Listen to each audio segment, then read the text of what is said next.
Minha filha e o marido me empurraram de uma falésia para ficar com minha herança de 3 milhões de dólares. Eu me fingi de morta, sobrevivi e transformei a vida deles num inferno. De onde você está nos assistindo hoje? Deixe sua localização nos comentários, dê um like e se inscreva no canal. Deixe-me contar como acabei jogada entre as rochas de uma falésia, fingindo estar morta, enquanto ouvia minha própria filha celebrar meu assassinato. Mas antes de chegar lá, preciso que você entenda como uma mulher de 58 anos como eu, Rose Miller, foi parar nesta situação tão ridícula quanto aterrorizante. Tudo começou 6 meses antes, quando meu marido, Ernest, morreu de um ataque cardíaco fulminante. Tinha 52 anos, em perfeita saúde, segundo ele, até que simplesmente desabou no jardim em um sábado de manhã. Quando corri da cozinha, ele já tinha partido. O funeral foi, digamos, revelador. Minha filha, Valentina, chorou apropriadamente. O marido dela, Jason, segurava a mão dela com aquele gesto estudado de esposo devoto, que sempre me pareceu forçado demais. Mas o que realmente me chamou a atenção foi a conversa que ouvi após o enterro. Eu estava no banheiro da funerária, aquele tipo de banheiro elegante com música clássica de fundo, quando ouvi as vozes deles no corredor. Eu reconheceria a voz de Valentina em qualquer lugar e a de Jason, com aquele sotaque que nunca me agradou totalmente. 3 milhões de dólares, disse Jason. Seu pai era mais rico do que pensávamos. Mamãe vai herdar tudo, respondeu Valentina, e eu juro que não havia um pingo de emoção na voz dela, apenas cálculo. O testamento é muito claro, teremos que ser pacientes. Fiquei paralisada naquele banheiro, com as mãos úmidas e o coração acelerado, não tanto pelo que diziam, mas pelo como diziam, como se eu fosse apenas um obstáculo temporário entre eles e o dinheiro. Naquele momento, eu deveria ter feito algo. Deveria tê-los confrontado, ou pelo menos ficado em alerta. Mas a dor pela perda de Ernest era tão avassaladora que preferi pensar que havia interpretado mal. Que minha filha, a menina que criei, a quem dei tudo, não poderia estar planejando, bem, o que ela acabou planejando. Os meses seguintes foram estranhos. Valentina e Jason ficaram extraordinariamente atenciosos. Jantares semanais, ligações diárias, convites constantes. Mamãe, você não pode ficar sozinha, dizia Valentina. Venha morar conosco. Mas eu me recusava. Eu tinha minha casa, minhas rotinas, minhas lembranças de Ernest em cada canto. O advogado havia me explicado claramente a herança. 3 milhões em investimentos, mais a casa, mais o seguro de vida. Tudo para mim. Ernest tinha sido meticuloso com suas finanças, algo que eu sempre agradeci, mas nunca prestei muita atenção. Ele cuidava do dinheiro, eu cuidava de todo o resto. Assim funcionava nosso casamento. Senhora Miller, o Dr. Oliveira, um homem sério de óculos com aro dourado, havia me dito: seu marido deixou tudo muito claro. A senhora é a única beneficiária. Em seu falecimento, tudo passará para sua filha, Valentina. Mas enquanto a senhora viver, tudo é seu. Enquanto a senhora viver. Palavras que na época soavam como simples jargão legal, mas que mais tarde ressoariam na minha cabeça com uma clareza aterrorizante. Foi em abril que as coisas realmente começaram a ficar estranhas. Valentina insistiu que deveríamos fazer uma viagem de cura para as 3 gerações. Ela, eu e sua filha, Sofia, de apenas 7 anos. Jason sugeriu um lugar lindo no litoral brasileiro, uma falésia de onde se viam pores do sol espetaculares. Mamãe, você precisa de ar fresco, insistiu Valentina. Você está há 6 meses trancada naquela casa. Não é saudável. Ela estava certa nisso. Eu estava há meses entre aquelas paredes, revivendo cada momento com Ernest, chorando nas noites, me perguntando o que fazer com o resto da minha vida. Aos 58 anos, eu me sentia velha e cansada, embora no fundo soubesse que ainda tinha muita vida pela frente. Eu aceitei ir. Grande erro. A viagem começou bem. Sofia estava empolgada. Valentina sorria mais do que o habitual. Até Jason parecia relaxado. Nos hospedamos em um pequeno hotel perto do Ponta da Piedade. E o primeiro dia foi normal. Caminhamos, comemos moqueca, Sofia coletou conchinhas na praia, mas no segundo dia, tudo mudou. Mamãe, disse Valentina durante o café da manhã, hoje vamos subir ao Mirante da Falésia. A vista é incrível, você tem que ver. Algo no tom dela me deixou nervosa.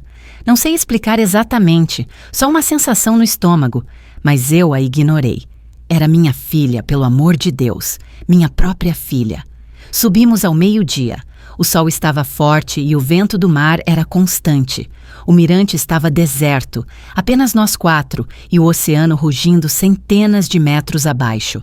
As vistas eram realmente espetaculares, mas eu não conseguia me concentrar na beleza. Aquela sensação de desconforto crescia a cada passo. Sofia, amor, vá com a mamãe procurar mais conchas lá embaixo, disse Jason de repente, apontando para o caminho que descia. A vovó e eu vamos tirar fotos aqui. Valentina hesitou por um momento, depois assentiu, pegou a mão de Sofia e se afastaram. Fiquei ao lado de Jason, olhando para o oceano, tentando acalmar aqueles nervos irracionais. Senhora Rose, disse Jason, e a voz dele soou diferente, mais fria. Sabia que daqui caem pessoas todos os anos? Virei para encará-lo, confusa. Perdão? Acidentes. Ele continuou, aproximando-se da borda. As pessoas se distraem admirando a vista, dão um passo em falso e... Ele fez um gesto com as mãos. Foi então que vi, em seus olhos, uma frieza que me gelou o sangue. Jason, afaste-se da borda, eu disse, tentando parecer calma enquanto recuava lentamente. Ele sorriu. É a senhora que deveria se aproximar, Rose. A vista é melhor daqui. Meu coração começou a bater violentamente. Isso não podia estar acontecendo. Isso era absurdo. Olhei em volta procurando Valentina, mas ela e Sofia tinham desaparecido completamente da trilha. Valentina está esperando no carro, disse Jason como se lesse meus pensamentos. Com a Sofia. Não há mais ninguém aqui, Rose. Só a senhora e eu. O que você está fazendo? Minha voz soou trêmula, e eu odiei isso. Odiei soar fraca, acelerando o inevitável. Ele se moveu rapidamente, rápido demais para uma mulher da minha idade que nunca foi particularmente atlética. As mãos dele me agarraram com força, e de repente eu estava sendo empurrada para a borda. O instinto de sobrevivência é algo poderoso.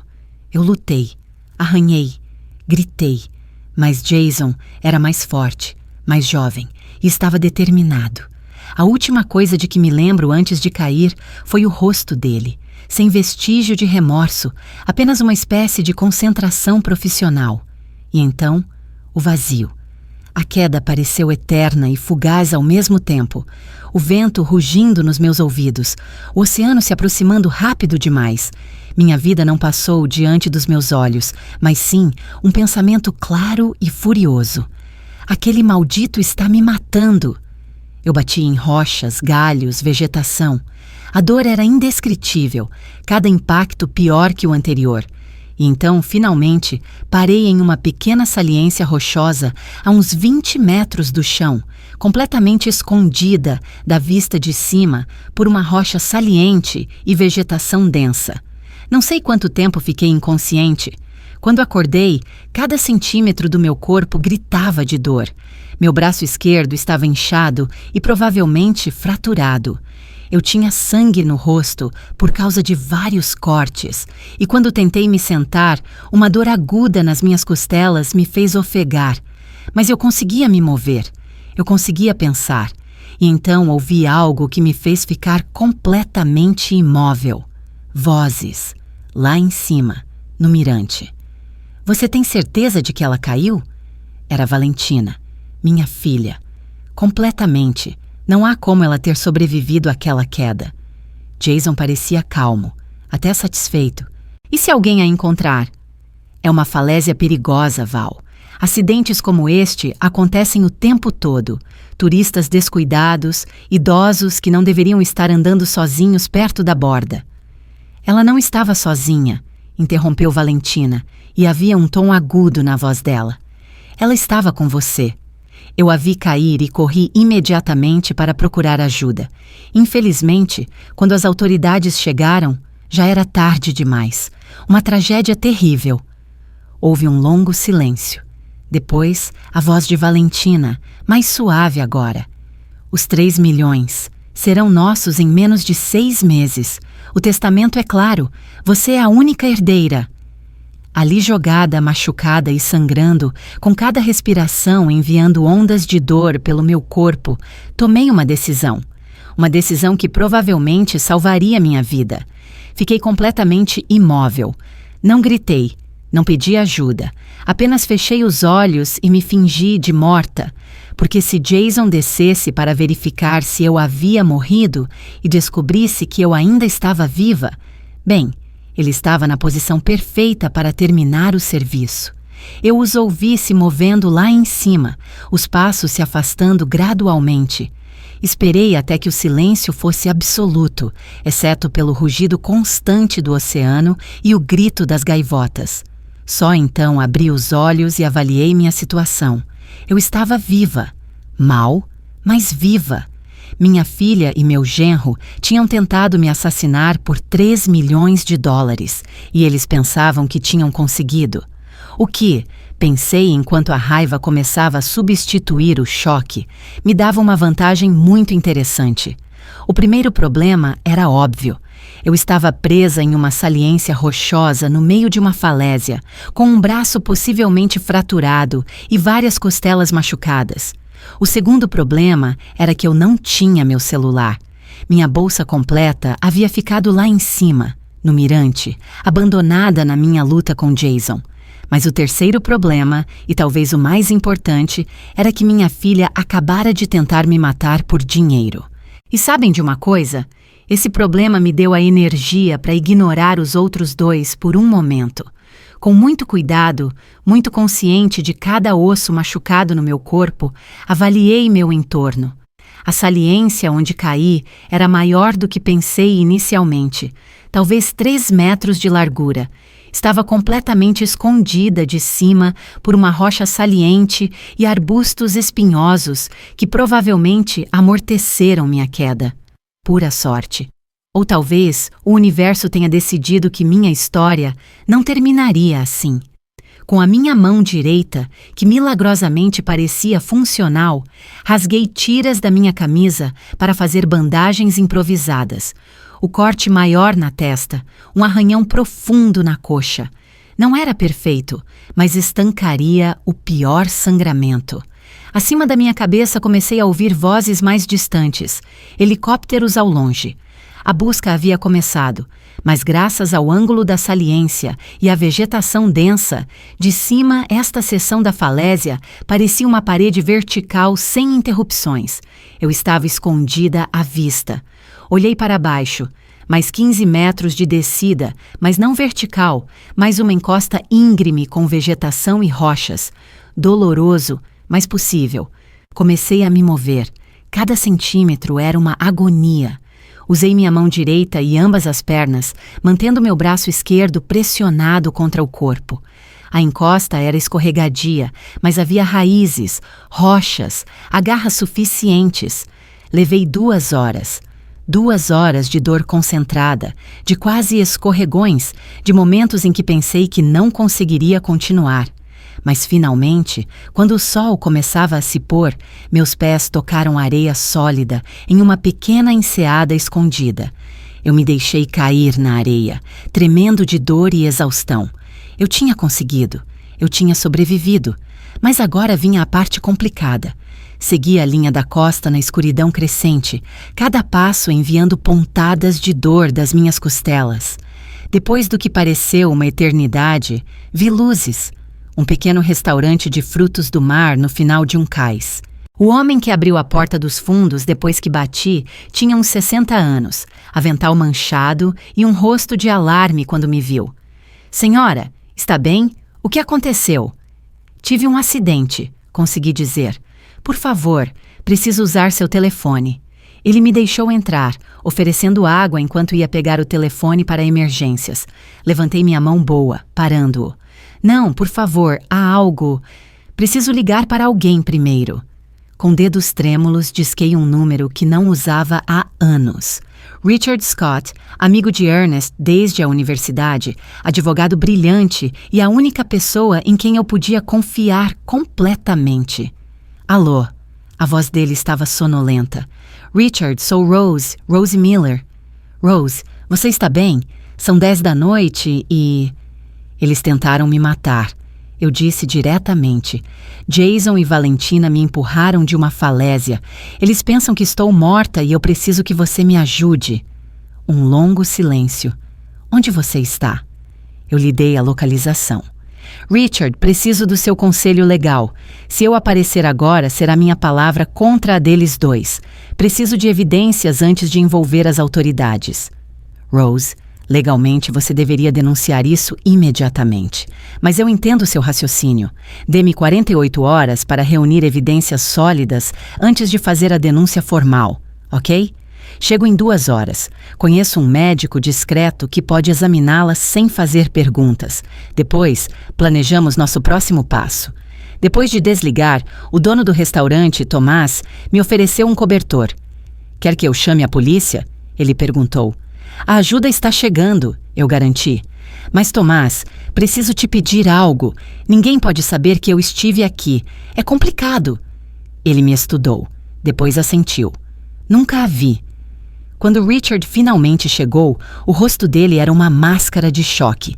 Meu Deus, Rose, você está pior do que parece. Menti. Ele me levou para a casa dele, onde o médico que ele chamou me examinou meticulosamente. Fratura menor no antebraço esquerdo, ele anunciou. Contusão grave nas costelas, mas não quebradas, graças a Deus. Múltiplas lacerações superficiais. A senhora tem muita sorte de estar viva. Ele engessou meu braço, me deu analgésicos fortes e ordenou repouso. A sós com Richard, contei tudo, cada detalhe. Rose, ele disse cuidadosamente, precisamos denunciar isso já. Temos 48 horas antes que você se torne cúmplice de obstrução. Eu sei, mas primeiro preciso que você investigue as finanças deles. Preciso entender por que 3 milhões de dólares valiam a pena cometer assassinato. Durante os 2 dias seguintes, Richard trabalhou sem parar. O que ele descobriu foi revelador. Jason e Valentina estavam enterrados em dívidas, empréstimos estudantis não pagos, 3 cartões de crédito no limite, um empréstimo pessoal de $1 milhão, aproximadamente 200 mil USD, em atraso com a casa como garantia. Eles haviam tentado usar minha casa como garantia há 6 meses, falsificando minha assinatura. E o mais importante, Jason tinha dívidas de jogo com pessoas muito perigosas. Eles vão perder a casa em menos de 3 meses, explicou Richard. E essas pessoas a quem Jason deve dinheiro não são do tipo que aceita planos de pagamento. Tudo se encaixava. Não era apenas ganância, era desespero absoluto. Agora contratamos um detetive particular, eu disse, e depois disso vamos às autoridades. Você tem certeza? Completamente. Mas primeiro eu quero vê-lo sofrer um pouco. O detetive que Richard contratou era profissional e discreto.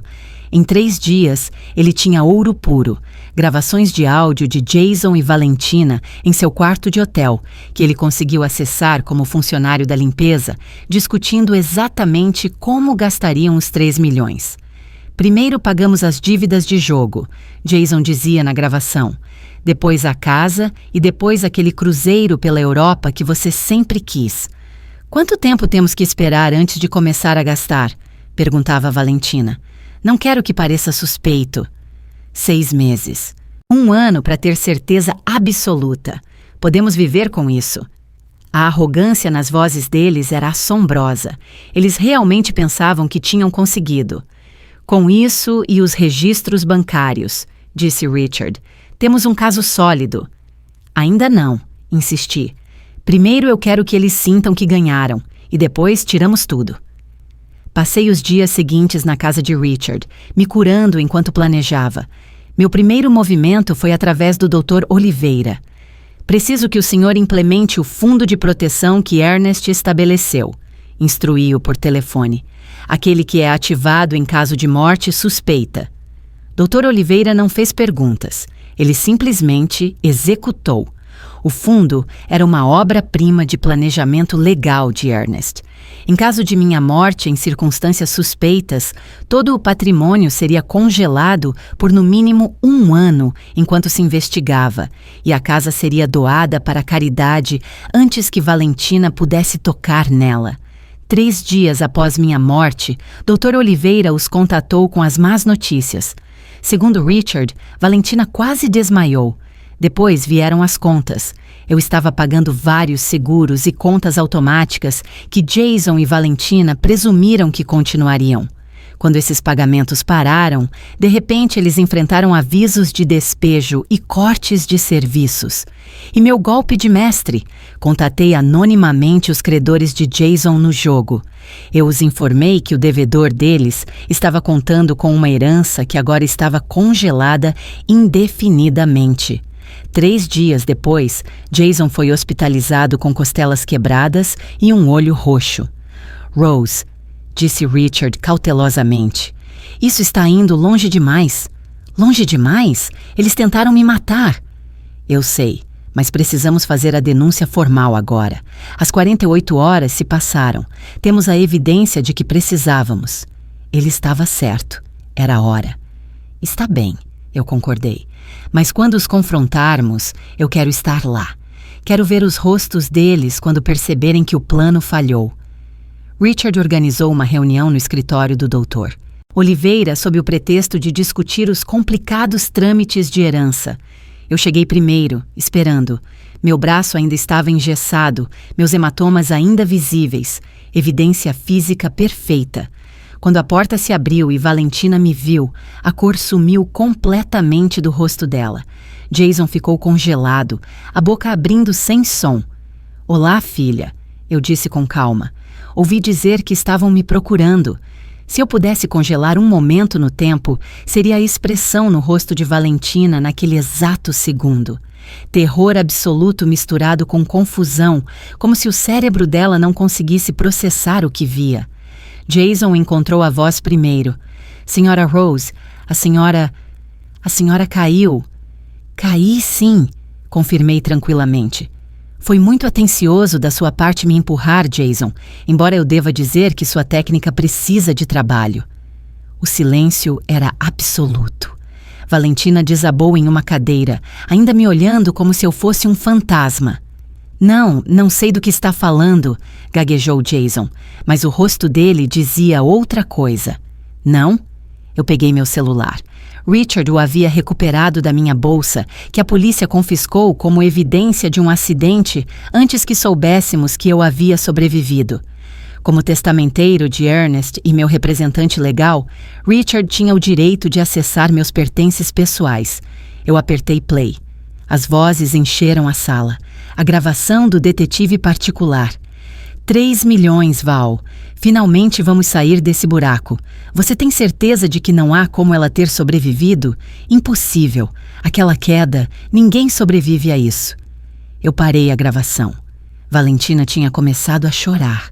Lágrimas de puro pânico. Mamãe! Ela começou, a voz falhando. Nós não. Você sabia? Eu a interrompi. Quando você me deixou sozinha com Jason naquela falésia, quando você levou Sofia para longe, você sabia exatamente o que ele ia fazer? O silêncio dela foi resposta suficiente. Isso é um mal-entendido, tentou Jason. Eu tenho a conversa de vocês gravada planejando gastar meu dinheiro. Eu tenho registros das dívidas de vocês. Eu tenho evidências de que vocês tentaram falsificar minha assinatura. E eu tenho meu próprio testemunho de como você me empurrou deliberadamente daquela falésia. Richard, que estava parado no canto, finalmente falou. Também temos as declarações do pessoal do hotel sobre o comportamento estranho de vocês no dia do incidente e os relatórios médicos que confirmam que as lesões da Sra. Miller são consistentes com ter sido empurrada e não uma queda acidental. O que você quer? Perguntou Valentina. A voz dela era um sussurro. Dinheiro? Eu ri sem humor. Dinheiro? Valentina, você não tem dinheiro. Esse era todo o ponto. Não queríamos te machucar, ela chorou. Estávamos apenas desesperados. Desesperados o suficiente para me empurrar de uma falésia. Dr. Oliveira, por favor, explique a situação a eles. Dr. Oliveira limpou a garganta. Senhorita Miller e Sr. Jason, devido a uma tentativa documentada de homicídio contra a beneficiária principal, sua herança foi completamente revogada. O Sr. Ernest incluiu esta cláusula específica em seu testamento. O quê? Jason se levantou violentamente. Eles não podem. Ah, sim, podemos, disse Dr. Oliveira calmamente. Valentina estava em choque total. Mas somos família. Você deixou de ser minha família quando decidiu que minha vida valia menos que 3 milhões de dólares. Eu me levantei com dificuldade. E agora vocês vão enfrentar as consequências. A porta se abriu e 2 policiais entraram. Na verdade, eles já estão aqui. A hora seguinte foi um borrão. Direitos Miranda, gritos de Jason, súplicas de Valentina. As algemas clicaram nos pulsos deles. Pouco antes de ser levada, Valentina olhou para mim. Você já me amou? Todos os dias da sua vida, eu respondi. Até o momento em que você decidiu que eu valia mais morta do que viva. Depois que eles se foram, eu me sentei pesadamente. Richard pôs uma mão no meu ombro. Você fez a coisa certa. Eu fiz porque parece que eu perdi minha filha. Você perdeu sua filha no momento em que ela escolheu o dinheiro em vez de você. Isso é apenas reconhecer essa perda. Enquanto saíamos do escritório, eu só conseguia pensar. Eu havia sobrevivido contra todas as probabilidades, e agora eu tinha que descobrir como viver com isso. Os meses seguintes foram um turbilhão legal. Jason e Valentina foram formalmente acusados de tentativa de homicídio premeditado. Com as gravações, meu testemunho, evidências forenses e os registros financeiros mostrando motivo claro, o caso era sólido. O advogado deles tentou de tudo. Alegou paixão temporária, pressão financeira extrema, até sugeriu que eu havia provocado o incidente. Nada funcionou. O juiz fixou uma fiança tão alta que foi impossível pagar. Enquanto esperavam o julgamento, permaneceriam na prisão. E Sofia, minha pequena Sofia de 7 anos, ficou sob custódia dos serviços sociais. Essa foi a parte mais devastadora. Minha neta, inocente em tudo isso, pagando o preço pelas decisões dos pais. Solicitei a custódia dela imediatamente. O processo foi exaustivo. Os serviços sociais precisavam ter certeza de que eu estava física e mentalmente estável para cuidar de uma criança. Avaliações psicológicas, exames físicos, visitas domiciliares. Minha vida inteira foi escrutinada. Senhora Miller, me disse Patrícia, a assistente social designada. Esta é uma situação muito incomum. Sofia está traumatizada. Ela não entende por que os pais não podem vê-la. Deixe-me vê-la, eu pedi. Eu sou a avó dela, a única família que lhe resta. Depois de 3 semanas que pareceram uma eternidade, me permitiram uma visita supervisionada. Sofia estava mais magra, mais pálida. Quando entrei na sala de visitas, ela estava sentada em um canto desenhando. Sofia? Ela levantou a cabeça. Os olhos dela, da mesma cor dos de Valentina, me olharam com confusão e esperança. Vovó? Olá, meu amor.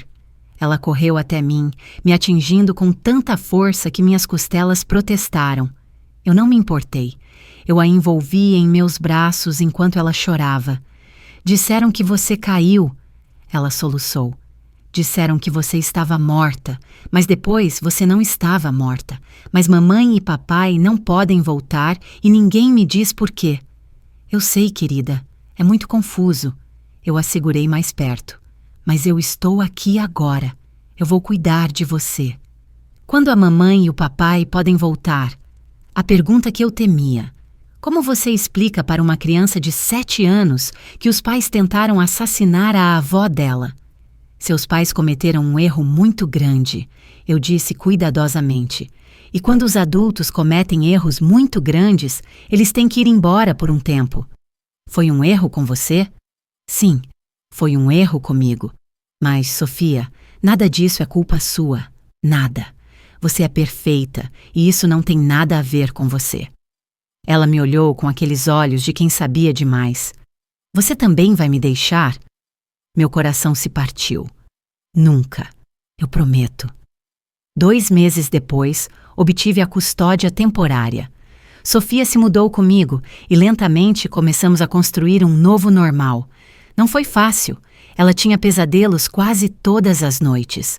Chorava pelos pais. E quando finalmente expliquei gentilmente o que eles tinham feito, ela teve um colapso completo. Não é verdade. Você está mentindo. Eu não a culpei. Ela ia à terapia infantil 3 vezes por semana. E eu também fui à terapia. Como a senhora se sente em relação a Valentina agora? Perguntou minha terapeuta. E em relação a Sofia? Sofia é inocente. Ela não pediu nada disso. Mas deve ser difícil vê-la. Ela se parece com a mãe. Fechei os olhos. Todo dia. E eu me pergunto onde errei. Rose, a senhora não criou uma assassina. A senhora criou uma menina que cresceu e tomou suas próprias decisões. Talvez. Mas a culpa persistia. O julgamento foi marcado para 6 meses após a prisão. A mídia enlouqueceu. Filha tenta assassinar mãe por herança milionária. As manchetes eram sensacionalistas. Sofia foi alvo de bullying na escola até que eu a transferi para uma particular, onde ninguém conhecia a nossa história. No dia do julgamento, eu me vesti cuidadosamente. Sofia ficou com Richard. Eu não podia permitir que ela ouvisse os detalhes. A sala estava lotada. Valentina e Jason sentavam juntos, o advogado sussurrando para eles. Quando entrei, Valentina me olhou com uma expressão complexa de vergonha e arrependimento. Meu testemunho levou 3 horas. Descrevi cada detalhe. A falésia, a queda, a recuperação, as gravações. Senhora Miller, disse o advogado de defesa, a senhora teve desentendimentos sobre dinheiro em janeiro. A senhora se recusou a ajudá-la quando ela pediu assistência. Eu me recusei a pagar dívidas de jogo e a permitir que usassem minha propriedade como garantia. Ofereci outros tipos de ajuda que foram rejeitados. Sua recusa pode tê-la levado a um estado mental desesperado? Eu me inclinei para a frente. Eu me recusei a permitir manipulação financeira. O que eles fizeram foi escolha deles, uma escolha pela qual eles devem responder. O júri deliberou por 2 dias. Quando voltaram, culpados. A sala explodiu. Valentina começou a chorar. Jason ficou imóvel.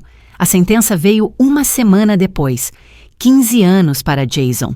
12 para Valentina, com possibilidade de liberdade condicional após 8. Em consideração ao papel aparentemente menor da Ré Miller, explicou o juiz, este tribunal demonstra alguma clemência. No entanto, tentar tirar uma vida, especialmente de família, merece punição significativa. Observei minha filha ser levada algemada e senti tudo e nada ao mesmo tempo. Depois, Richard me guiou através dos repórteres. Acabou, ele disse. Não, eu sussurrei. Ainda resta a Sofia. Naquela noite, expliquei a Sofia que os pais dela não voltariam para casa por muito tempo. Ela chorou por horas. Eventualmente, exausta, ela adormeceu nos meus braços. Eu a levei para a cama dela. A cobri. Enquanto a observava dormir, jurei que faria tudo ao meu alcance para lhe dar uma vida melhor. Porque no final, Sofia era a verdadeira vítima. E ela merecia algo melhor. Todos nós merecíamos. 3 anos se passaram. 3 anos desde a falésia. Sofia agora tinha 10 anos. Ela ainda ia à terapia, mas os pesadelos haviam diminuído. Ela prosperava em sua nova escola, tinha amigos, tinha entrado para o time de futebol. Eu vendi a casa grande e comprei algo menor, mais gerenciável. Um novo começo para as duas. Os 3 milhões de dólares ainda estavam lá, intactos, exceto pela nova casa e pelos gastos de Sofia. A pensão de Ernest era suficiente para viver confortavelmente. Valentina havia escrito cartas da prisão. Muitas cartas. No começo, eu as queimei sem ler, mas depois de 1 ano, a curiosidade venceu. Mamãe, começava uma, sei que não há palavras que possam desculpar o que fiz, mas preciso que saiba que a cada dia eu vivo com o peso do que lhe fiz. A terapia da prisão me ajudou a ver coisas sobre mim mesma que eu nunca quis admitir. Minha ganância, meu egoísmo. Não espero seu perdão. Só espero que um dia Sofia possa entender que os pais dela cometeram um erro terrível, mas que a amamos. A carta continuava. Páginas de desculpas que não mudavam nada, mas algo nas palavras me fez pensar que talvez houvesse arrependimento genuíno. Eu não respondi, mas guardei a carta. Sofia perguntava ocasionalmente sobre os pais. Com o tempo, as perguntas se tornaram menos frequentes. Um dia ela me perguntou: Vovó, você vai perdoar a mamãe algum dia? Estávamos fazendo biscoitos na cozinha. Eu não sei, querida. Perdão é complicado. Minha terapeuta diz que perdoar não significa que o que aconteceu foi certo. Significa deixar para lá, para que não te machuque mais. Olhei para minha neta, tão sábia. Sua terapeuta é muito inteligente. Isso ainda te machuca? Todos os dias, mas menos do que antes. Eu também estou brava com eles, mas sinto falta. Isso é certo? Claro que é certo. Você pode estar brava com alguém e sentir falta ao mesmo tempo. Você acha que um dia poderemos ser família de novo? Eu não tinha resposta para isso. O 8º ano após o incidente trouxe notícias que eu estava esperando e temendo. Valentina seria elegível para uma audiência de liberdade condicional em 3 meses. A notificação chegou pelo correio registrado. Sofia, agora com 15 anos, notou minha expressão. O que foi? Eu mostrei a carta a ela. Ela a leu em silêncio.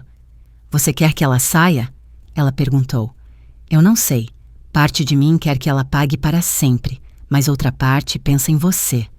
A doutora Chen diz que eu posso querer que ela saia e ter medo ao mesmo tempo. Sua doutora Chen é sábia. Você vai falar na audiência dela? Me pediram para fazer isso. O que você vai dizer? Eu ainda não sei. Nas semanas seguintes, visitei Valentina mais 3 vezes, avaliando se a mudança que ela alegava era genuína. Em uma visita, finalmente fiz a pergunta que havia evitado. Por que você pensou que podia fazer isso? Por que você pensou que era capaz de empurrar sua própria mãe de uma falésia? Valentina demorou a responder. Porque eu não pensei em você como minha mãe naquele momento, ela disse. Eu tinha transformado você em apenas um obstáculo. Desumanização, minha terapeuta chama. É mais fácil machucar alguém quando você para de ver essa pessoa como pessoa. E agora? Agora eu te vejo e a culpa é insuportável. Bom, deveria ser. Ela assentiu. Sofia fala de mim? Às vezes, ela está com raiva, mas também sente sua falta. Ela gostaria de me ver, se eu sair? Talvez, com supervisão, e só se a terapeuta dela achar que ela está pronta. A esperança brilhou nos olhos dela. Isso é mais do que eu mereço. Muito mais. A audiência de liberdade condicional foi em uma terça-feira de manhã. Richard me acompanhou. A junta consistia em 5 pessoas sérias que revisaram o arquivo. O diretor de reabilitação falou primeiro, elogiando o progresso de Valentina. Depois, o promotor descreveu o crime em detalhes gráficos. Finalmente, me chamaram. Senhora Miller, começou o presidente, a senhora acredita que sua filha ainda representa um perigo? Eu respirei fundo. A Valentina que me empurrou era um perigo, comecei. Era alguém consumida pelo desespero e pela ganância que perdeu toda a perspectiva moral. Eu vi a esperança nos olhos de Valentina começar a desaparecer. Mas, eu continuei, eu visitei minha filha regularmente por 2 anos. Eu vi a evidência do trabalho dela e eu acredito que aquela Valentina perigosa não existe mais. Valentina soluçou audivelmente. No entanto, eu adicionei, acreditar que alguém mudou e confiar neles completamente são 2 coisas diferentes. Se ela for libertada, haverá condições, muitas condições. Que condições? terapia contínua obrigatória, aconselhamento financeiro, verificações com um oficial de liberdade condicional e contato com minha neta apenas sob supervisão profissional. E a senhora Miller? Olhei para Valentina. Isso dependeria dela, de suas ações, não palavras. Ela tem que provar a cada dia que entende a magnitude de sua traição. A junta deliberou por 2 horas. A junta reconhece o progresso excepcional, anunciou a presidenta. No entanto, a gravidade do crime não pode ser negligenciada. Portanto, concedemos a liberdade condicional sob as seguintes condições: residir em casa de transição por 6 meses, terapia semanal, aconselhamento financeiro, emprego estável. E todo contato com Rose Miller e Sophia Miller deve ser aprovado pelo oficial de liberdade condicional. Valentina desabou em lágrimas. 3 meses depois, Valentina foi libertada. Richard estava lá para recebê-la. A primeira vez que a vi fora da prisão foi 1 mês depois. Nos encontramos em um parque com o oficial dela presente. Ela chegou cedo, nervosa, vestindo roupas que não lhe caíam bem. Sentamos em um banco, mantendo distância. Obrigada por ter falado por mim, ela disse. Eu não fiz isso por você. Eu fiz isso por Sophia, porque acredito em segundas chances. Eu não vou te decepcionar. Vou passar o resto da minha vida provando que mudei. Bom, porque é isso que vai ser preciso. Nós nos sentamos em silêncio, observando os pássaros. Era estranho e desconfortável, mas talvez fosse um começo. Quando posso ver a Sophia? Quando a terapeuta dela disser que ela está pronta. Valentina assentiu. Ela está bem? Ela está prosperando. É forte, inteligente, resiliente. Eu só quero a chance de conhecer a pessoa em que ela se tornou. Era o máximo que eu podia esperar. Nos meses seguintes, Valentina trabalhou duro. Conseguiu emprego em uma livraria. Cumpria a terapia. Cumpria cada condição.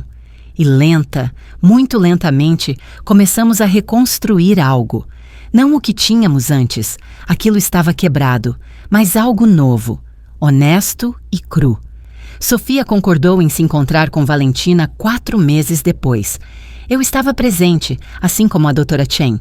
Foi desconfortável e emocional, com choro de ambos os lados. Eu não te perdoo, Sophia disse diretamente a ela. Talvez um dia, mas não hoje. Isso é justo, Valentina respondeu. É mais do que eu mereço. Enquanto eu observava minha filha e neta tentarem navegar por este território complicado, eu percebi. Sobrevivência não era apenas estar viva, era escolher viver, apesar da dor. E talvez também fosse dar às pessoas a chance de provar que podiam mudar. Só o tempo diria se Valentina realmente havia feito isso. Mas pela primeira vez em anos, eu tinha uma pequena faísca de esperança. 2 anos após a libertação, Valentina havia construído uma vida irreconhecível. Ela morava em um pequeno apartamento, trabalhava como gerente na livraria, ia religiosamente à terapia. Havia pago cada centavo possível de suas antigas dívidas. E o mais importante, havia lentamente construído um relacionamento cauteloso com Sophia. Agora, com 15 anos, não era perfeito. Sophia mantinha barreiras altas e Valentina tropeçava constantemente. Mas elas estavam tentando. Quanto a mim e Valentina, era complicado. Sempre seria. Tínhamos progredido de reuniões supervisionadas para cafés ocasionais, de conversas tensas para diálogos que às vezes quase pareciam normais, mas sempre havia uma sombra entre nós. Jason era outra história. A audiência de liberdade condicional dele havia sido negada. Violência na prisão, falta de arrependimento, envolvimento contínuo em apostas ilegais. Ele cumpriria sua sentença completa. Foi em março, 10 anos depois da falésia, quando tudo mudou de novo. Eu estava em casa com Sophia, ajudando-a com álgebra quando a campainha tocou. Eu não esperava ninguém. Olhei pelo olho mágico. 2 detetives. Abri a porta. "Posso ajudá-los?" perguntou o detetive mais alto. Senhora Rose Miller, eu sou o detetive Ramírez. Esta é a detetive Torres. Podemos entrar? Temos perguntas sobre Jason. Algo no meu estômago se revirou. Eu os deixei entrar, dizendo a Sofia para ir para o quarto dela. Senhora Miller, começou Ramírez, a senhora teve contato com Jason? Não, nenhum. E sua filha Valentina? Valentina não tem permissão para contatá-lo, de acordo com a liberdade condicional dela. Por quê? Torres se inclinou. Jason foi encontrado morto na cela dele há 3 dias. O mundo se inclinou. O quê? Pareceu suicídio inicialmente, mas a autópsia revelou inconsistências. Acreditamos que possa ter sido assassinato. Algumas evidências sugerem que pode ter sido orquestrado de fora, adicionou Ramírez. Eu fiquei olhando para eles. Vocês estão me acusando? Não a estamos acusando, mas precisamos estabelecer onde a senhora estava há 3 dias e se conhece alguém que pudesse ter querido machucá-lo. Essa era uma lista longa. O cara devia dinheiro para metade da cidade. Eu lhes dei meu álibi. Eu estava em uma reunião escolar com Sofia, com 50 testemunhas. Respondi às perguntas deles. Quando se foram, eu me sentei pesadamente. Sofia desceu. Vovó, o que aconteceu? Seu pai está morto. Eu esperava alguma reação grande. Em vez disso, Sofia apenas assentiu e se sentou ao meu lado. Como você se sente? Ela perguntou. Honestamente, eu não sinto nada. Jason está morto para mim desde a falésia. Você acha que a mamãe teve algo a ver com isso? A pergunta me surpreendeu. Por que você pensaria isso? Eu não sei. Ela odiava o papai no final. E se... Não. Sua mãe está trabalhando duro para reconstruir a vida dela. Ela não arriscaria isso por vingança. Mas só de pronunciar as palavras, uma semente de dúvida foi plantada. Liguei para Valentina imediatamente.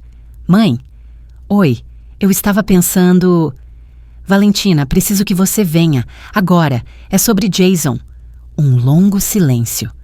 O que aconteceu com Jason? Ele está morto. Outro silêncio. Estou indo para aí. Ela chegou em 20 minutos, pálida, mas não triste. Eu contei tudo a ela. Eu não posso dizer que sinto muito, ela disse. Jason arruinou minha vida. Arruinou a da Sofia. Quase te matou. Valentina, eu a interrompi. Você teve algo a ver com isso? Ela olhou diretamente para mim. Não, eu juro por Sofia. E eu acreditei nela, porque desde que saiu da prisão, Valentina não havia mentido, nenhuma vez. A investigação continuou por semanas. Descobriu-se que Jason havia estado em um esquema de apostas na prisão. Ele devia dinheiro a outros detentos. Não havia conexão externa, apenas karma. O funeral foi pequeno. Apenas eu, Valentina, Sofia e a mãe de Jason que culpou todas nós. Vocês arruinaram meu filho, ela gritou. Bruxas! Valentina simplesmente aceitou o abuso sem responder. Quando a mulher se foi, ela me olhou. Ela nunca vai entender que o bom filho dela quase te matou, que ele me manipulou até eu acreditar que o assassinato era a única opção. Não, ela nunca vai entender. Os pais raramente veem seus filhos claramente. Você me viu claramente? Antes de tudo isso, era uma pergunta difícil. Acho que eu vi o que queria ver. Eu perdi os sinais porque não queria ver problemas. Isso não foi culpa sua. Não, mas também não foi completamente sua culpa. Jason te empurrou, te manipulou, te convenceu. Isso não desculpa o que você fez, mas também não o torna simples. Foi a primeira vez que reconheci em voz alta que Jason teve um papel maior. Era mais fácil culpar apenas Valentina, mas a verdade era mais complicada. No carro de volta, Sofia falou: é errado eu não estar triste? Não, meu amor. Você não precisa ficar triste por alguém que te machucou.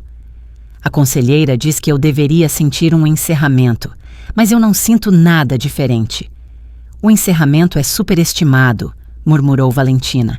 Às vezes as coisas simplesmente terminam. Era talvez a coisa mais sábia que eu já tinha ouvido Valentina dizer. Naquela noite, Valentina e eu tomamos chá na cozinha, algo que tínhamos começado a fazer ocasionalmente. Tem algo que eu nunca te disse, Valentina começou. Sobre a falésia. Meu corpo enrijeceu. Pouco antes de Jason te empurrar, ele hesitou, por um segundo, e eu... A voz dela falhou. Eu o incitei a continuar, literalmente. Eu o empurrei e disse, faz isso agora. Silêncio absoluto. Isso era novo. Então você vê, eu não apenas assisti, eu fui uma participante ativa, e isso tem me corroído viva. Por que você está me contando isso agora? Porque Jason está morto e não pode se defender. E porque você merece a verdade completa. Mãe, eu fui tão culpada quanto ele. Talvez mais. Eu não a deixei terminar. Levantei-me, fui até ela e pela primeira vez em 10 anos eu a abracei de verdade. Ela desabou contra mim, soluçando. Eu te perdoo. Eu sussurrei. E enquanto eu dizia isso, percebi que era verdade. Não uma verdade fácil, mas verdade. Eu não mereço seu perdão. Provavelmente não, mas você o tem. Porque continuar carregando esse ódio está me matando. E porque você tem trabalhado muito para mudar. Ficamos assim por muito tempo. Quando ela se separou, Valentina limpou os olhos. Tem mais uma coisa. Os 3 milhões pelos quais estávamos tão desesperados, Jason os havia apostado antes de herdá-los. Ele havia feito empréstimos antecipando sua morte. Se você realmente tivesse morrido e eu tivesse herdado, o dinheiro teria ido direto para pagar as dívidas dele. Nós não teríamos visto 1 centavo. Eu me sentei pesadamente. O quê? Eu descobri na prisão. Todo o plano, todo o assassinato foi por nada. Mesmo que tivesse funcionado, eu teria ficado sem nada, exceto a culpa. O absurdo me atingiu então. Eles tentaram me assassinar por dinheiro que já não existia. E então, para minha própria surpresa, comecei a rir. Não alegremente, histericamente, à beira das lágrimas. Tudo isso por nada. Absolutamente nada. Valentina me olhava como se eu tivesse perdido a cabeça. Às vezes a vida é absurda, eu consegui dizer. Às vezes a dor não faz sentido e a única coisa que você pode fazer é rir e talvez, só talvez, encontrar uma maneira de seguir em frente. 10 anos depois da falésia, minha vida estava notavelmente diferente. Sofia havia completado 17 anos e estava se candidatando a universidades. Brilhante, resiliente, surpreendentemente bem ajustada. O relacionamento dela com Valentina nunca seria perfeito, mas havia evoluído para algo funcional. Valentina havia se tornado alguém que eu mal reconhecia.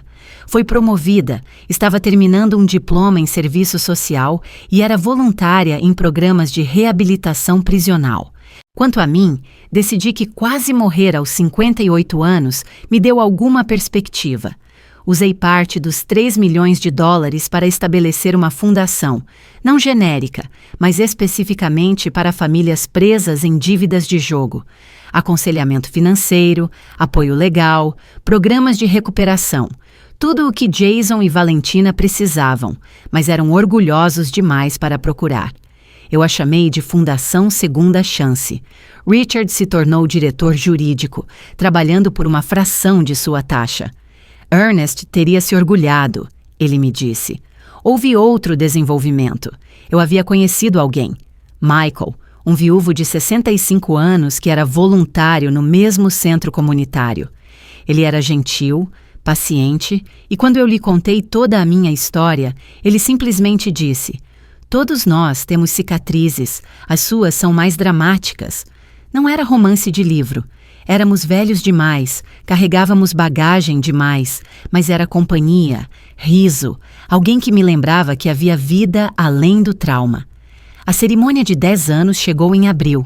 Eu organizei uma pequena reunião na mesma falésia onde quase morri. Soava mórbido, talvez fosse, mas eu precisava fazer isso.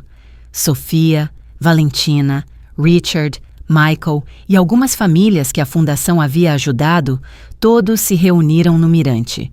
Eles instalaram uma placa depois da minha quase morte, alertando para ficar atrás das grades. Eu me postei perto da borda, não muito perto, com todos formando um semicírculo. Há 10 anos, comecei, minha voz levada pelo vento. Eu caí desta falésia, fui empurrada, e enquanto caía, pensei que minha vida tinha acabado. Olhei para Valentina, lágrimas escorrendo pelo rosto dela. Mas eu não morri. Eu sobrevivi, e ao sobreviver, aprendi algo. O fim de algo não precisa ser o fim de tudo. Às vezes, é apenas o começo de algo diferente. Peguei um pequeno diário, o que eu guardei por 10 anos, cheio de pensamentos, medos, esperanças e o gradual processo de cura. Este diário contém toda a minha raiva, toda a minha dor, toda a minha luta para perdoar o imperdoável. E hoje eu o deixo ir. Eu joguei o diário por cima da borda. Nós o observamos cair, girando no vento, até que ele atingiu as rochas lá embaixo. Eu não esqueço, nunca esquecerei. Mas também não preciso mais carregar o peso. Eu construí algo bom a partir de algo terrível. Encontrei família em lugares inesperados e descobri que sou mais forte do que jamais soube. Sofia deu um passo à frente, pegando minha mão. Vovó, posso dizer uma coisa? Claro. Quando eu era pequena, eu pensava que família significava pessoas que sempre amavam você. E então, eu aprendi que às vezes, as pessoas que deveriam amar você te machucam pior do que qualquer um. Foi devastador. Ela olhou para Valentina. Mas nestes 10 anos, eu aprendi algo diferente. Família não é sobre sangue ou obrigação. É sobre as pessoas que se apresentam, que fazem o trabalho difícil, que ganham sua confiança todos os dias. Vovó, você fez isso. Michael, você fez. Richard, você fez. Ela se virou para encarar Valentina. E mamãe, eu sei que você tem tentado. Eu consigo ver isso. Eu não estou pronta para dizer que chegamos lá completamente. Talvez nunca chegaremos, mas estamos em algum lugar, e isso é alguma coisa. Valentina soluçou, cobrindo a boca. Sofia hesitou, então deu um passo e a abraçou. Não foi longo, mas foi real. Depois que todos falaram, eu fiquei sozinha no mirante por 1 minuto. Olhei para a borda, para as rochas. Obrigada, eu sussurrei. Eu não tinha certeza para quem. Para o universo? Para Deus? Para pura sorte? Obrigada por me deixar viver, por me dar a chance de transformar isso em algo mais do que uma tragédia. O vento levou minhas palavras, misturando-as com o grito das gaivotas. Naquela noite, recebi um envelope registrado. Dentro havia uma carta da Junta de Liberdade Condicional. O período de Valentina terminava oficialmente. Ela havia cumprido todas as condições. Ela estava agora oficialmente livre. Eu reencaminhei a carta para ela. Ela me ligou 1 hora depois, chorando tão forte que mal conseguia falar. Mamãe, eu não consigo acreditar. Valentina, eu a interrompi gentilmente. Você trabalhou por isso. Todo dia, por 10 anos, você escolheu ser melhor. Podemos jantar você, eu e Sofia como família? Eu ponderei. 10 anos atrás, a resposta teria sido não. 5 anos atrás, talvez. Mas agora, sim, podemos jantar como família. Não era a família que eu tinha antes, não era a que imaginei, mas era nossa família, construída a partir de ruínas, forjada no trauma, sustentada por esforço consciente diário em vez de apenas sangue. E talvez isso a tornasse mais forte. 1 mês depois, enquanto organizava papéis para a fundação, encontrei algo. A carta que Ernest havia escrito para ser aberta após a morte dele. Eu a li, uma vez após o funeral. Depois a empacotei. Li novamente agora com uma década de perspectiva. Minha querida Rose, ele havia escrito. Se você está lendo isto, significa que eu me fui. E provavelmente também significa que Valentina está te dando problemas por causa do dinheiro. Eu sinto muito, meu amor. Eu falhei em criá-la melhor. Eu vi os sinais de ganância, de direito, mas sempre pensei que ela amadureceria. Mas seja qual for o problema que ela esteja causando, eu quero que você saiba disso. Você é mais forte do que pensa, mais inteligente do que se valoriza, e você merece viver o resto da sua vida para você mesma. Aquele dinheiro é seu. Use-o como quiser. Viaje. Persiga paixões que você colocou em espera. Viva, Rose. Viva de verdade, porque você merece cada momento de felicidade. Lágrimas rolaram pelo meu rosto enquanto eu dobrava a carta. Ah, Ernest, eu sussurrei. Eu vivi, da maneira mais terrível, dramática, quase fatal possível. Mas eu vivi. Agora, 10 anos depois de quase morrer, sento-me na minha varanda, olhando o pôr do sol. Sofia está lá dentro falando ao telefone com o namorado. Valentina está vindo para o nosso jantar semanal. Michael chegará em breve. Meu corpo ainda carrega as cicatrizes. Meu braço dói quando vai chover. Tenho uma marca longa ao lado do corpo. E às vezes, em pesadelos, eu ainda estou caindo. Mas, mais frequentemente, estou voando. Porque foi isso que eu descobri. A diferença entre cair e voar é tudo sobre o que você faz depois que seus pés deixam o chão. Eles me empurraram querendo me ver destruída. Em vez disso, eu aprendi a voar. E essa é a melhor vingança de todas.